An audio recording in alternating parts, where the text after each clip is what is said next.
செல்ல பிள்ளைங்களா அனைவருக்கும் வணக்கம். நான் உங்கள் அருள்வாக்கம்மா கிருஷ்ணகிரி மாவட்டத்திலிருந்து பேசுறேன். நம்ம எப்பவுமே நம்ம வழியில அமைதியா போகணும்னு நினைச்சாக்கா சில பேர் என்ன செய்வாங்கனாக்கா சொரிஞ்சுட்டே இருக்குவாங்க.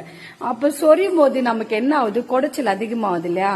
அந்த குடைச்சல் அதிகமான வாய் எனக்கு அமைதியா இருக்கிறதுல அப்புறம் அமைதியா இருக்காம போனாக்கா நம்ம ஏதாவது பேசணும் தோணும்ல. இப்ப அப்படிதான் வந்திருக்கிறேன் செல்ல பிள்ளைங்களா. நம்ம டெம்பிள் நம்ம கோயில் வந்துட்டு நம்ம சிலம்பரசன்றது ஒரு இன்ஸ்டாகிராம் சேனல் இருக்கு. அதுல வந்துட்டு வீடியோ போட்டிருக்கிறான். அதுல ஒரு புறம்போக்கு கேட்டிருக்கிற முத்த சாமியார்னு கேட்டுக்கிற.